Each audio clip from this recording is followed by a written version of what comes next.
സ്തുതിസ്തോത്രങ്ങൾ ദൈവസന്നിധിയിൽ സമർപ്പിക്കുവാനുള്ള സന്തോഷത്തിൻ്റെ അവസരങ്ങളാണ്. പ്രതിസന്ധികളുടെ ഘട്ടങ്ങളിൽ പരിശുദ്ധ സഭയെ ദൈവം ഒരിക്കലും കൈവിട്ടിട്ടില്ല എന്നുള്ളതിൻ്റെ ഉദാത്തമായ ഒരു ഉദാഹരണമാണ് പരിശുദ്ധ ബാബാ തിരുമനസുവിനെ സഭ ഒരിക്കലും നേരിട്ടില്ലാത്ത ഒരു പ്രതിസന്ധി ഘട്ടത്തിൽ ഈ പരുമലയുടെ മണ്ണിൽ വെച്ച് തന്നെ മലങ്കര സഭയുടെ മലങ്കര മെത്രാപ്പോലീത്തയായും കാതോലിക്കയായും ചുമതല തെരഞ്ഞെടുക്കപ്പെടുവാനും ചുമതലയേൽക്കുവാനും ഒക്കെ ഇടയാക്കിയതിൻ്റെ വാർഷിക ദിനമാണിന്ന്. സഭയുടെ ചരിത്രമൊന്ന് പരിശോധിച്ചാൽ അസോസിയേഷൻ കൂടി അന്നേരം തന്നെ മലങ്കര മെത്രാപ്പോലീത്തയായി ചുമതലയേറ്റ ആദ്യത്തെ പിതാവാണ് മാത്യുസ്തീൻ കാതോലിക്ക ബാബാ തിരുമേനി.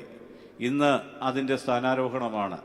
മലങ്കര സഭ കണ്ണുനീരോടെ ദൈവസന്നിധിയിൽ പ്രാർത്ഥിച്ച് മുട്ടുകുത്തി ഉപവസിച്ച് മലങ്കര നസ്രാണികൾ ഹൃദയം തുറന്ന് ദൈവത്തോട് സ്വർഗത്തോട് കേട് നിലവിളിച്ച് പ്രാർത്ഥിച്ച ഒരു സമയമാണത്. കാര്യം സമാനതകളില്ലാത്ത ഒരു പ്രതിസന്ധിയിലായിരുന്നു മലങ്കര സഭ അന്ന് കടന്നുപോയത്.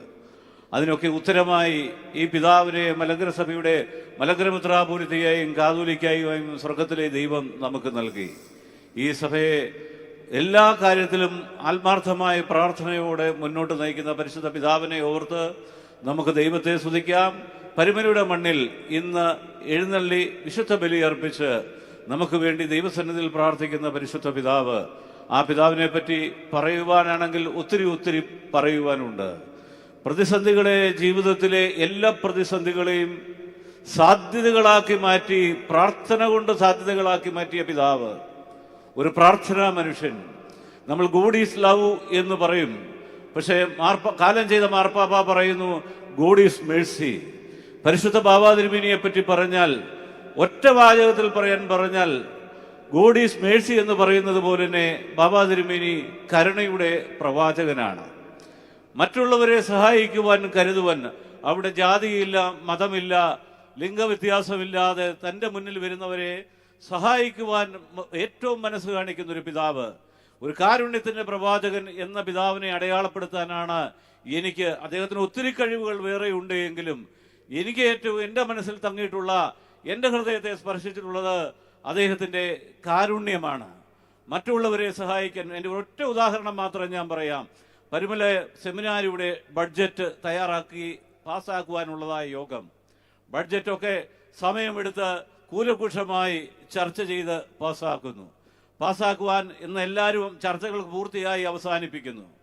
അവസാനം ബാബാ തിരുമനസുകൊണ്ട് ചോദിക്കുന്നു, ഇതിൻ്റെ ഒരു വർഷത്തെ ഇവിടുന്നുള്ള വരുമാനം എത്ര, ഇവത്തിൽ എത്ര രൂപ ചാരിറ്റിക്ക് മാറ്റിവെച്ചിട്ടുണ്ട്, ഞാൻ ഇത് അംഗീകരിക്കണമെങ്കിൽ ഇവിടുത്തെ തുകയിൽ നിന്ന് ഒരു വർഷം 10 വീടുകൾ, അന്യമതസ്ഥരായ ഒരാൾക്ക് ഉൾപ്പെടെ 10 വീടുകൾ ഈ ബഡ്ജറ്റിൽ നിന്ന് 10 ലക്ഷം രൂപ മുടക്കി, അതായത് ഒരു സാമ്പത്തിക വർഷത്തിൽ 1 കോടി രൂപ ഭവന നിർമ്മാണത്തിന് വേണ്ടി മാറ്റിവെക്കുവാൻ തക്കവണ്ണം ഇവിടെ തീരുമാനമെടുക്കാമെങ്കിൽ ഞാൻ ഈ ബഡ്ജറ്റ് അംഗീകരിക്കാമെന്ന് പറഞ്ഞ് പരിശുദ്ധ പിതാവ് ചുമതലയേറ്റ വർഷം മുതൽ ഈ കഴിഞ്ഞ 3 വർഷത്തിൽ പൂർത്തിയാകുമ്പോൾ 33 പരം ആളുകൾക്ക് സ്വന്തമായി കയറിക്കിടക്കുവാൻ പരുമല പള്ളിയിൽ നിന്ന് പരുമല വീഴുന്ന പ്രാർത്ഥനയുടെയും ദശാംശത്തിന്റെയും കണ്ണുനീരിന്റെയും ദശാംശത്തിൽ നിന്ന് മാറ്റിവെച്ച് അവർക്ക് ഭവനം നിർമ്മിച്ചു കൊടുത്ത്, ആ നിർമ്മിച്ചു കൊടുക്കുന്നത് ആര് എന്ന്